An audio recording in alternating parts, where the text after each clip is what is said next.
지금 한국의 가장 큰 문제는 뭐라고 생각하세요? 가장 큰 문제는 뭐 모두들 얘기하는 뭐 저출산이나 사회적인 불평등인 것 같긴 한데요. 좀 그것보다도 많은 친구들이 좀 의욕을 잃은 거? 그런 게 가장 큰 문제라고 생각해요. 그게 문제가 되는 이유가 뭘까요? 왜냐면 의욕이 없으면 또 살려고 하는 그런 마음도 없고, 그게 또 사회가 좀 많이 퍼지면 사회 발전이나 이런 게 좀 더디니까 저는 그게 좀 큰 문제라고 생각해요. 그럼 반대로 일본 같은 경우는 좀 그런 문화가 안 퍼져 있을까요? 아니요, 일본도 많이 퍼져 있고요. 제가 가서 좀 놀랐던 거는 오히려 저보다 윗분들이 더 열심히 일하고 또 아침 일찍 출근해서 일하는 걸 봤고, 오히려 젊은 세대들이 제 시간에 가고 좀 늦게까지 일하는 거에 대해서 너무 힘들어하고 일의 강도가 높아질수록 못 견디고 이런 걸 봐갖고요. 한국과 좀 비슷한 것 같아요. 일본은 국가적 차원에서 그런 문제를 해결하기 위해 하고 있는 노력들이 있나요? 제가 물론 뭐 정부 관계자가 그렇죠, 아니니까 자세한 건 모르는데, 일본도 우리랑 비슷하게 좀 의욕을 좀 불러일으키려고 많이 노력은 해요. 예를 들어서 뭐 정시 퇴근이라든지 야근 수당도 제대로 주려고 하고, 뭐 임금 제대도 동일 임금제라고 해서 똑같은 시간 일하면 똑같이 받게 하려고 하고, 이런 걸로 알고 있어요. 그렇군요. 좋습니다. 그러면은 혹시 한국은 의욕 없는 문제, 그 문제를 앞으로 해결할 수 있을 거라고 느껴지시나요? 예, 전 할 수 있다고 봐요. 왜냐면은 물론 사회 지자체도 많이 노력하는 걸로 알고 있어요. 은둔형 천년이라 해서 막 지원도 해주고 또 그런 것도 있고, 근데 가장 중요한 거는 개인이 그걸 좀 이겨내려고 해야 되니까. 근데 그런 친구들이 먼저 손을 내미는 것도 중요하지만 우리가 좀 배려해주고 관심을 좀 가져줘야 된다고 생각해요. 그게 뭐 정책보다도 더 큰 거니까. 그런 친구들이 있으면 좀 사소한 거라도 말도 걸어주고 좀 관심을 가져주는 게 가장 큰 해결책이라고 생각해요. 너무 좋습니다.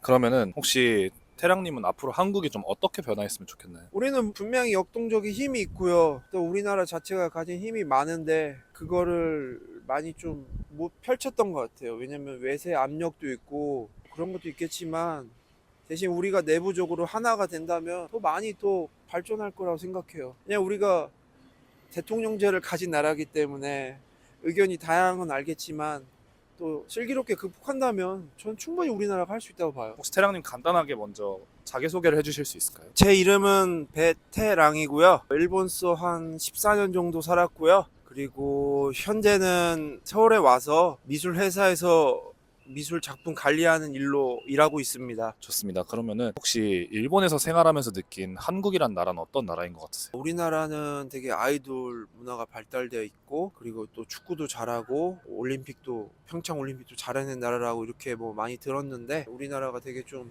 어렵게 살고 좀 그랬다고 들었어요. 차별도 많이 당하고. 근데 우리 윗분들은 많이 고생을 하셨기 때문에 제가 갔을 때는 좀 그런 게 많이 없어갖고 전 좀 편했고, 또 한국이 또 되게 중요한 나라라고 인식하고 있고, 또 서로가 또 우월감도 있고 열등감도 있다고 생각해요. 그런 걸 좀 많이 느꼈어요. 그러면은 또 살짝 궁금해진 게 예. 한국은 대통령제인데 예. 일본은 내각 의원제잖아요. 예. 그런 부분에서 차이점이 확실히 있나요? 네, 많이 있어요. 일본 같은 경우에는 소수 빼고는 정치에 관심이 없기 때문에 사회적인 변화가 좀 느려요. 근데 한국 같은 경우는 한국에 왔을 때 동네 분들이라든지 아니면 뭐 많은 분들이 너무 관심이 좀 심하다고 느낄 정도도 있었지만, 대신 그 관심으로 인해서 사회가 조금씩 변화하고 있고 또 그러면서 바뀔 수 있는 거니까, 물론 뭐 어려운 것도 있겠지만 저는 되게 좋은 현상이라 생각해요. 그러면은 네. 사실 제가 정확히 아는 게 아닌데 네. 일본 분들은 주식시장에 관심이 크게 없고 또 부동산 투자도 그렇게 많이 안 하고 오히려 일본 분들은 미국에 투자를 많이 하고 외국에 투자를 많이 하는 문화가 있다고 들었는데 그게 네. 좀 맞는 건가요? 저는 그렇게 생각하지 않아요. 왜냐면 일본도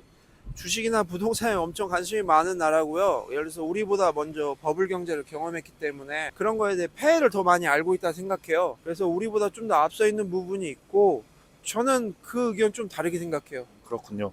좋습니다. 그러면은 제가 또 듣기로는 일본이 우리나라보다 조금 더 먼저 고령화 사회를 겪고 있다고 들었는데 예. 그런 부분에 대해서는 좀 확실히 체감이 되시나요? 예, 확실히 체감돼요. 왜냐면 일본에 뭐 단체나 이런 데 가면 노인분들이 50명이면 아기는 2명, 3명 이런 걸 많이 봐서 그런 것도 있고, 베이비붐 세대나 일본에서 단카이 세대라고 하는데요. 그런 분들은 노인분들이 청장년층이 많은데 좀 아이가 적어요. 그런 문제를 사회 문제라고 인식하고 해결하려고 하나요, 다들? 예. 해결하려고 많이 애쓰고 있어요. 뭐 아이를 뭐 3명 가지면 돈을 얼마큼 지원해 준다든지 이런 걸 하고 있어요. 그러면은 고령화가 심해져서 나온 독특한 서비스 같은 것도 있을까요? 일본만에? 예를 들어서 뭐 휴대폰 같은 거는 노인분들을 위해서 노인 전용 휴대폰도 있는 걸 봤고요. 그리고 이제 우리나라 그 체인점 같은 데 가면 키오스크 있잖아요. 네. 그런 거 못 하신 노인들을 위해서 안내해 주는 분들도 있었고, 그 노인분들을 위해서 꼭 한두 명 꼭 서 있더라고요, 점원들이. 그런 거 좀 신기했어요. 그러면은 혹시 일본도 한국 서울처럼 상위권 대학교가 다 한 지역에 몰려 있나요? 아, 그렇진 않고요. 국립에 좀 좋은 대학이 좀 분포돼 있어요. 예를 들어 우리나라의 지방 거점 국립대학교처럼 예. 좀 퍼져 있는 거네요, 지역별로. 맞아요. 예. 그럼 학생들이 반드시 도쿄에 다 모이지 않더라도 좋은 대학교를 다닐 수 있는 여건이 그래도 일본은 있는 거군요. 예, 예. 근데 한국과 많이 비슷해요. 거의 다 도쿄에 몰려 있기 때문에. 결국 직장은 도쿄에 좀 많나요? 도쿄, 오사카, 후쿠오카가 많아요. 결국 좋은 잡을 가져가려면 그쪽으로 가야겠네요.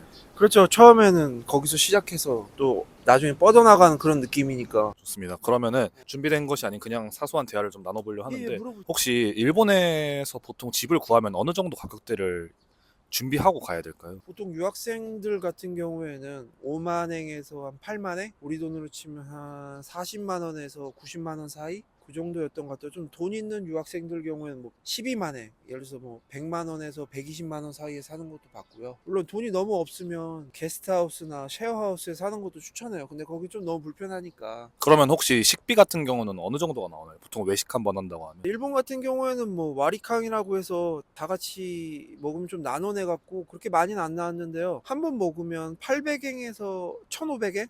그러니까 우리 돈으로 치면 7,000원에서 한 15,000원, 16,000원 정도 나왔던 것 같아요. 그러면은 혹시 궁금한 게 지금 저출산 그리고 결혼도 안 하려고 하는데 한국은 그러려고 하는데 혹시 일본은 결혼에 대한 인식이나 문화가 좀 어떤가요? 인식은 제가 봤을 때 한국과 많이 비슷한 것 같아요. 다양한 뭐 결혼에 관한 언어도 있고 하니까 뭐 딩크족이라든지 이런 친구들도 많이 봤고, 결혼을 안 하는데 동거 많은 친구들도 있었고 비슷한 것 같아요.